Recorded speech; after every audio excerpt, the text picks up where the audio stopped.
Thank you for coming to the NREM seminar. Today's speaker is Ryan Bea.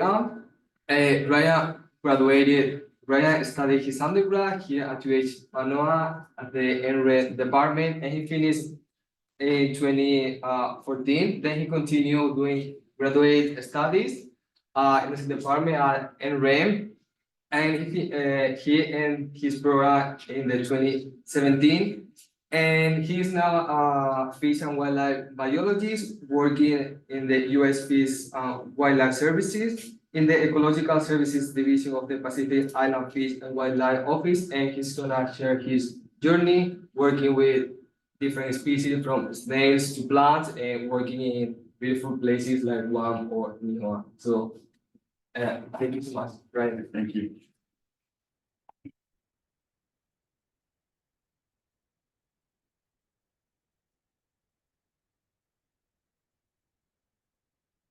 All right, hello everybody. So as one first said, my name is Ryan Petta. I'm a biologist with the U.S. Fish and Wildlife Service, and today my presentation is titled "A Glimpse into a Career with the U.S. Fish and Wildlife Service." So just a quick outline of my presentation. So today I'll be talking about first kind of my personal journey to a career in conservation.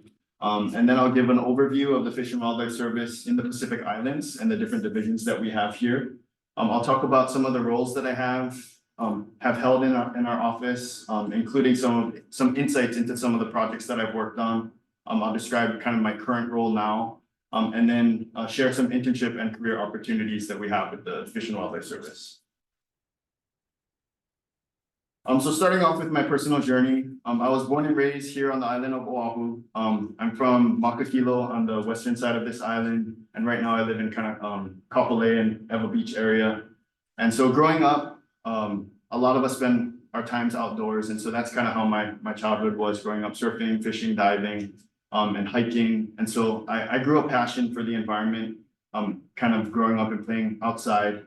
And not only that, but being a native Hawaiian, it's kind of instilled in me to have an obligation or a kuleana, a responsibility to care for the aina and the kai. And so that kind of got my interest into conservation.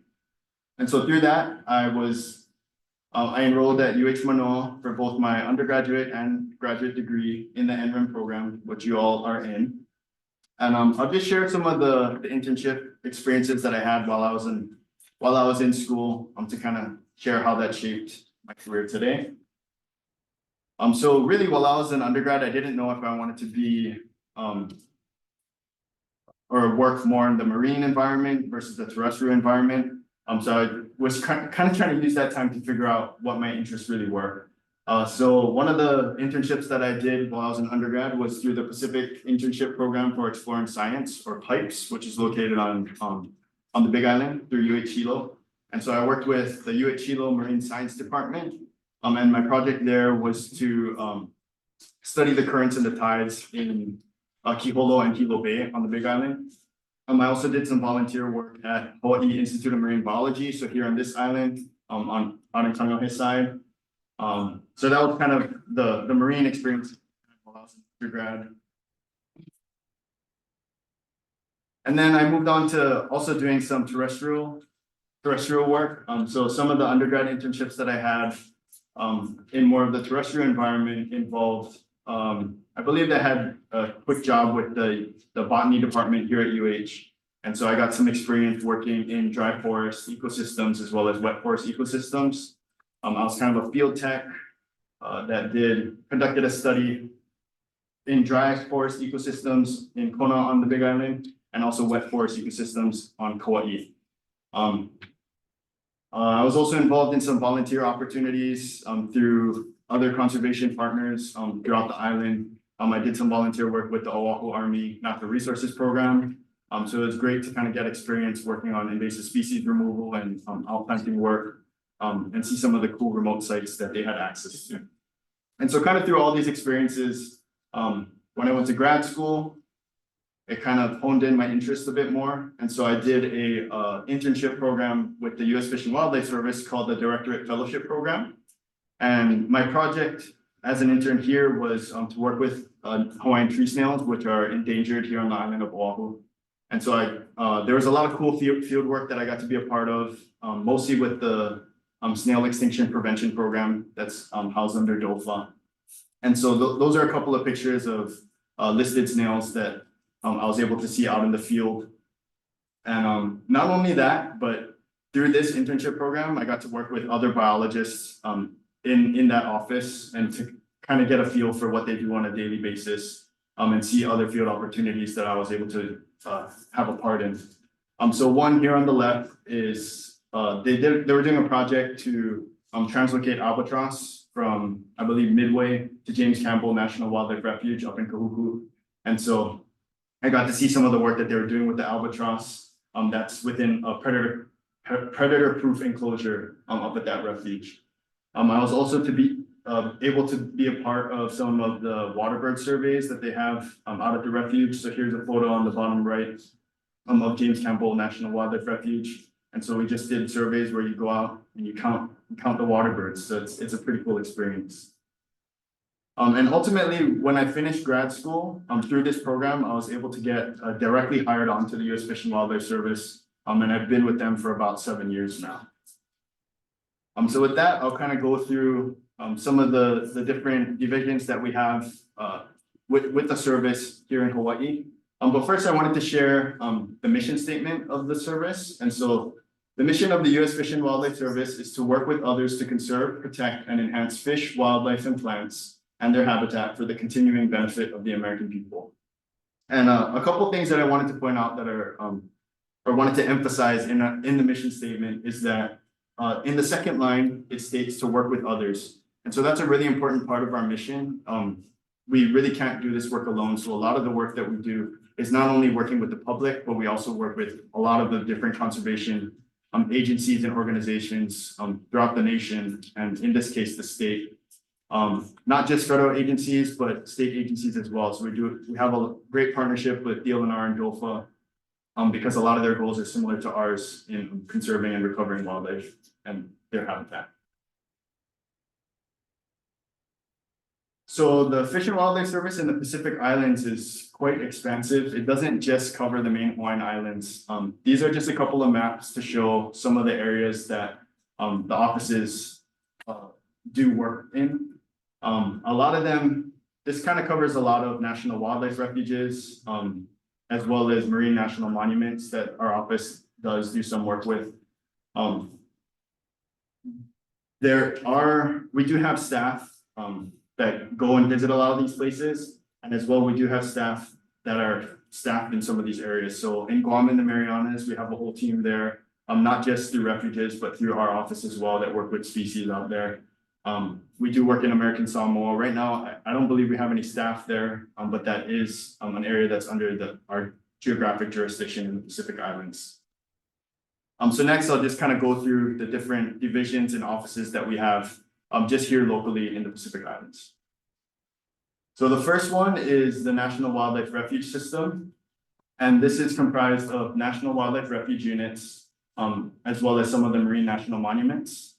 So the two photos that were in the previous slide kind of covers all of those. But I wanted to focus here on this picture of just the main Hawaiian Islands. These are all the different national wildlife refuges that are located in the main Hawaiian Islands. There's over 600 refuges across the country, but these are the ones located here. And the local office for refuges is known as the Pacific Islands Refuges and Monuments Office. So they are essentially the land managers for all of the national wildlife refuge units throughout the state. And they also conduct work in marine national monuments such as Papahanao and Puakea. The next division is our Office of Law Enforcement. So they investigate wildlife crimes, regulate wildlife trade, and enforce wildlife protection laws. Their staff are comprised of special agents, wildlife inspectors, forensic scientists, and intelligence analysts. Their office is located locally at the airport, but they do have staff that work on the outer islands as well. So these are just a couple of photos of our local agents. The photo on the right is, I think, a big case that they had to, they got all of these different shark fins and they confiscated them because they're, it was illegal for for them to be trading them. So just wanted to showcase that here. The next division is much smaller here locally, but it's the Migratory Birds Program. They're responsible for protecting, restoring, and conserving migratory bird populations and their habitat. The primary law that they implement is the Migratory Bird Treaty Act. And right now, we just have one staff member currently in Hawaii in this program. But we do get a lot of support from our regional office located in Oregon. The next one is another small division, so it's the science applications. They focus on complex environmental challenges that occur across landscapes and involve a wide array of stakeholders. So some of the issues that they focus on nationally are climate change adaptation strategies, North American pollinator conservation, invasive grasses, and wildfire. Currently, we just have 3 staff in that program here in Hawaii. But again, nationally, these programs are much larger, so we have staff on the continent as well. Another kind of smaller division here is our Office of Communications. They're kind of considered the voice of the U.S. Fish and Wildlife Service. So they're responsible for communications with the public, our partners, and Congress. So some of their responsibilities include managing our websites, social media, as well as news releases. So we work a lot with them, particularly when we have public releases for anything to do related to recovery of species. And right now, there are 4 staff currently here in Hawaii. And the next and the last division that we have here locally is ecological services. So this is the one that I work for. This is one of our larger programs here, along with the National Wildlife Refuge System. So the job of ecological services is to protect, restore, and conserve wildlife and their habitat. And we do this through implementing and regulating different environmental laws. The big one that we work with is the Endangered Species Act, but we also work with the National Environmental Policy Act, NEPA, the Clean Water Act, the Migratory Bird Treaty Act, and others as well. Our office locally is known as the Pacific Islands Fish and Wildlife Office, and we're responsible for 578 threatened and endangered species listed under the Endangered Species Act. So there's that many species that cover that Pacific Islands geographic area. So now that I kind of explained what division I work for, I'll just go over some of the positions that I've had the opportunity to work in while with PIFWL. So these are just 3 of the teams that I've held positions on. The first one is the Oahu, Kauai, Papahanao, Mokuakea, and American Samoa Geographic Team. So that team focuses on projects or works on projects that are focused on species that cover the geographic team area. So I'll talk about one of the projects that I got to work on while I was in that team a little after this. The next team was the invasive species team. And my role on that team was to focus on biosecurity, as well as provide invasive species technical assistance to our partners. And then currently I serve on the planning and consultation team. And right now my role is to primarily coordinate with the Department of Defense. And so some of the photos that I've shared in this slide here, I just wanted to highlight as some of the experiences that I've gotten to be a part of while working with the service. The photo on the left is, I was able to participate in some green sea turtle monitoring. So we did some surveys along beaches. And then when we do locate nests, we're able to excavate the nest after they've hatched. And so this is a picture of a hatchling that wasn't quite able to make it out of the nest, but we were able to release it into the water when we did the excavation. The next photo is of a Kauai cave spider. So this is a listed species located only in caves on the island of Kauai. So I was able to participate in some surveys where we essentially just went to Kauai and crawled in caves and tried to look for spiders and count them. We're also looking for another listed species, which is the Kauai cave amphipod. And then the other 2 photos on the right are one of my experiences on the invasive species team. So I participated in brown tree snake rapid response training in Guam. So if you don't know, in Guam, basically snakes were introduced there quite some time ago and essentially wiped out all of the native birds. So we're really trying to prevent snakes from getting to places like here in Hawaii. So trainings are typically held out at Guam so that folks can go there and kind of get the search image for the snake. So that way, if there's ever a snake sighting here in Hawaii, there are people that are able to respond to those sightings and search for the snake and capture them. So that was a really cool experience being able to work with snakes. And so with that, I'll highlight a couple of projects. So this project is one that I worked on in that first geographic team. So the project was a Nihoa Synchros eradication. Nihoa is kind of that first island up in Papahanaumokuakea, just past Niihau, so it's right over here. There was this invasive grass pictured above, known as Synchros echinatus. So this grass was first found in Nihoa in, I believe, the 60s, but it really didn't present a challenge until recently.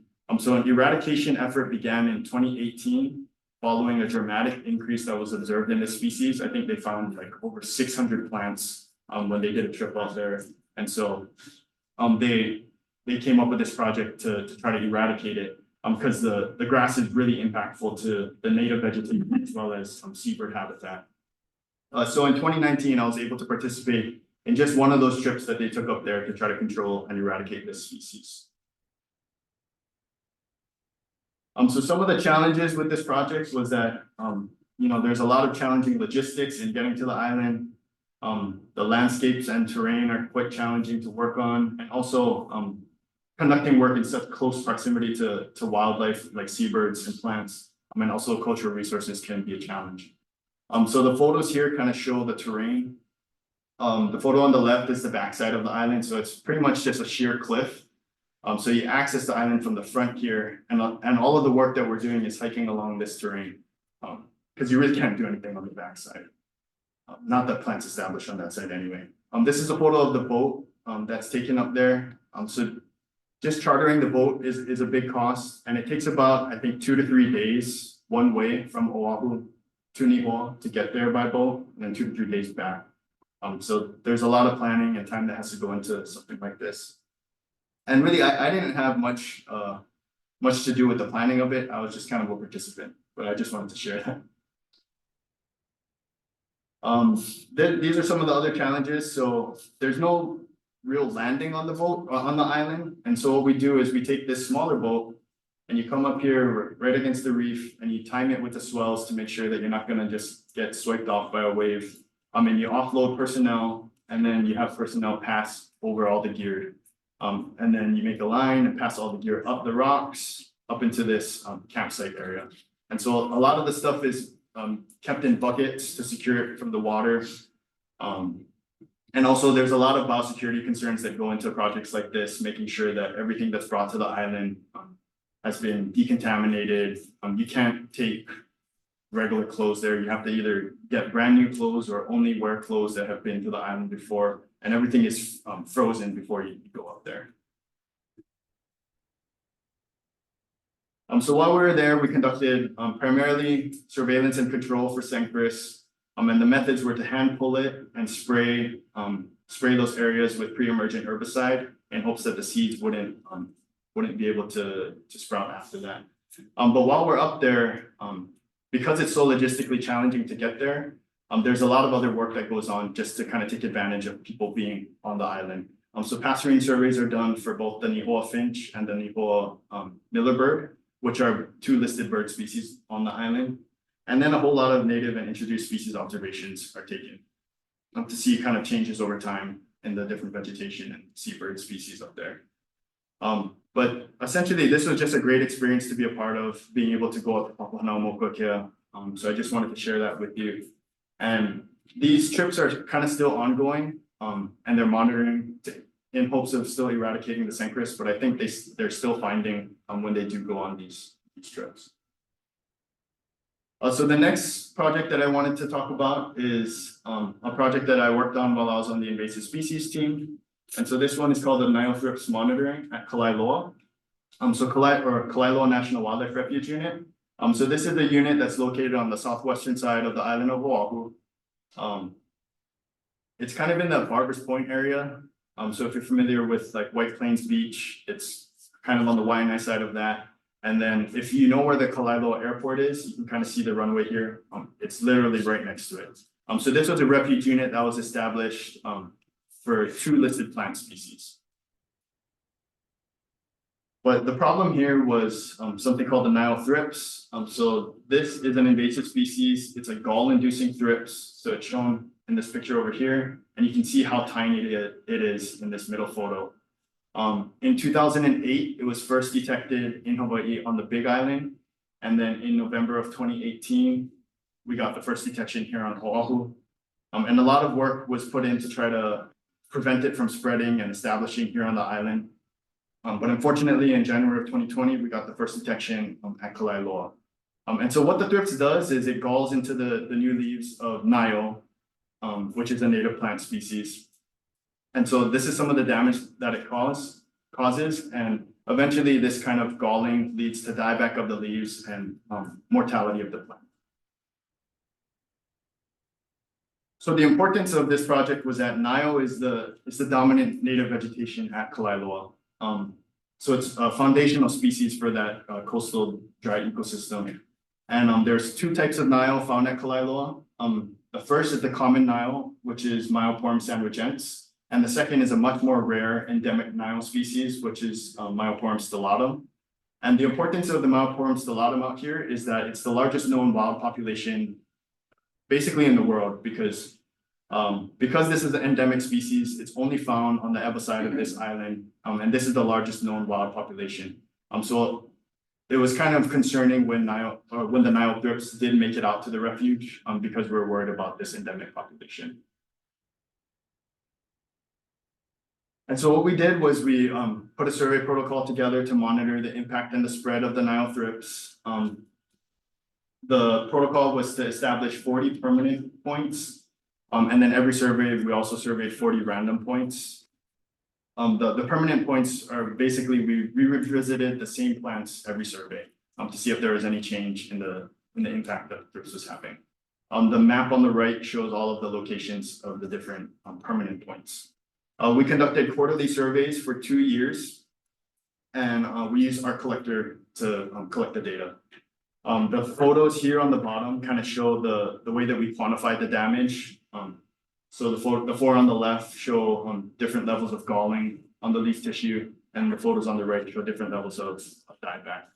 So basically the way we quantified it was 0 damage, and then the next category is 1 to 33% damage, and so on and so forth. Without getting into the details, these are kind of just some of the overall results that we found from this. So the galling and dieback was generally increasing slightly over time, but there were many instances where we found very low levels. And we only observed 1 mortality in that whole 2-year period that we were surveying. And this was kind of an eye-opener, because when Nile thrips was first found on the Big Island, it decimated a lot of the Nile population there.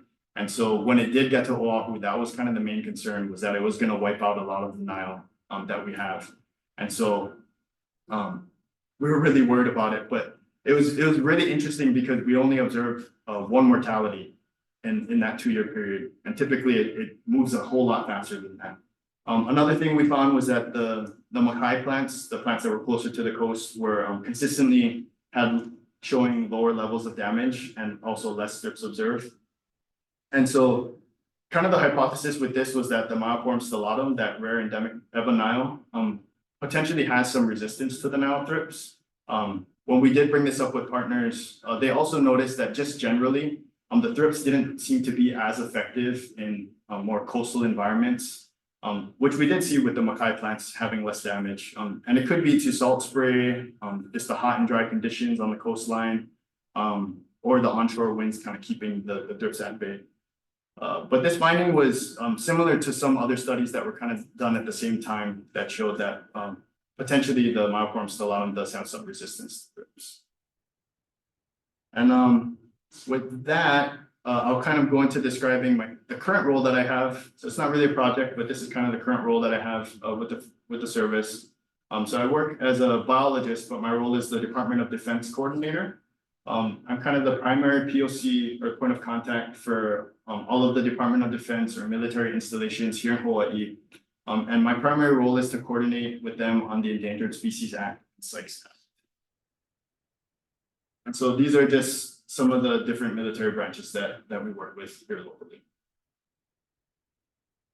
So more specifically for the Endangered Species Act, our work is primarily focused on Section 7, which is known as interagency cooperation. And so what that states is that federal agencies such as the Department of Defense, they must consult with us when any action they carry out, fund, or authorize may affect listed species or critical habitat. So anytime they're doing projects, this could be something just like training that the military is conducting. They consult with us to make sure that they're not having high impacts on listed species. And if they are, they're required to kind of mitigate or offset those impacts. The next one is the Sykes Act, as I mentioned before. And this is that the military, this essentially shows that they need to carry out a program for conservation and rehabilitation of natural resources on military installations. And the primary way that they do this is through integrated natural resource management plans. And so this is a huge document that kind of just states the different goals and objectives that they have to conserve the natural resources that they have on their installation. And so we work with them to kind of develop and finalize those plans. But one thing that I did want to bring up is that we do a lot of great work with the military here in Hawaii. They have a lot of really great environmental programs that they've established at certain installations, with Oahu Army kind of being a really big highlight. So the Oahu Army Natural Resources Program was established through a lot of these mechanisms, and they do a lot of great conservation work for listed species here on the island of Oahu. So it's really great partnerships that we have to kind of work towards the same goals of recovering wildlife and their habitats. And so finally, I'm just going to talk about some internship opportunities that we have with the service. So the main one I wanted to highlight is the Fish and Wildlife Service Directorate Fellowship Program. So this was the program that I went through while I was in grad school. And it's eligible, you're eligible if you're a current student, either undergraduate, rising senior, or a senior, or current graduate students. You just need a 3.0 GPA or higher. This is an 11-week paid summer internship. And there's also a 1-week orientation at the National Conservation Training Center in Shepherdstown, West Virginia.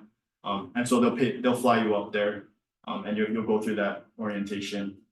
So there's a lot of different locations nationally. So they can have projects throughout the whole nation. It kind of just depends on each year of which offices are able to offer internships.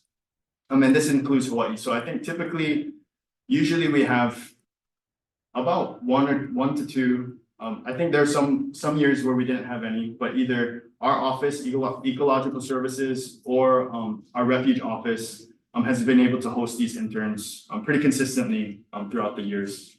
A lot of times travel funding is provided. So if you aren't able to get there, they may be able to provide funding for that.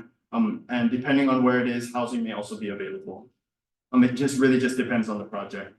But the main thing with this internship is that after completing it, you get direct hire authority for completing the program requirements. So once you go through the program and you finish your degree, I think it's still 2 years. So you get 2 years of direct hire authority, which basically puts you into a smaller pool of applicants that when an office is trying to hire using that authority, they just look at that really small pool, and it kind of gets your foot in the door, and it's much easier than going through that traditional process of when jobs are posted to the public.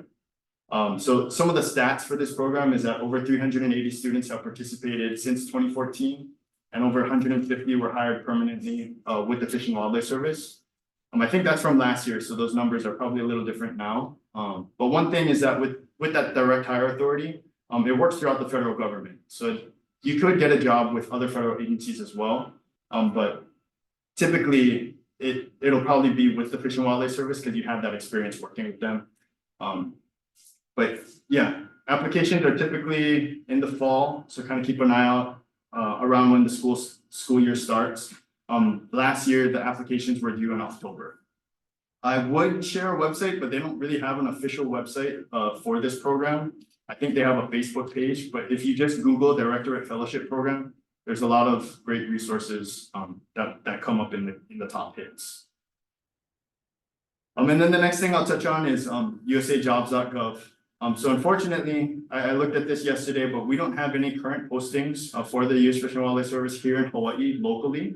I know our office does have numerous vacancies right now, so there could be positions posted in the future. It depends on our budget as well. But if you haven't already, I encourage you to create a usajobs.gov profile. So this is the site that all federal jobs are hired through. So anytime you want to apply for a federal job, you'll be going through this website. So if you haven't already, just create a profile for yourself. And you can just, once you create a profile, I took a screenshot here, you can just type in different searches that you'd like to. And this button over here that save the search. So it's a really great tool. You can save the search and it'll give you options to get email notifications, and you can choose the frequency you want so that anytime there's a job that's posted that fits that search criteria that you've entered, it'll send you an email with the job posting. And when you do end up applying for a federal job, please create a targeted resume for each position that you apply for. Don't just have a standard resume that you use for every single job application. You really want to target it to that specific position and use the job announcement as a reference and make sure you're kind of hitting all the things that are included in that job announcement, because that'll kind of help you to get through that cert list process once you send your resume. Because essentially when you apply for a federal job, your resume is your application. There are a couple of other things that go with it, but that's the primary thing that goes with it. And with that, I'll take any questions. Mahalo.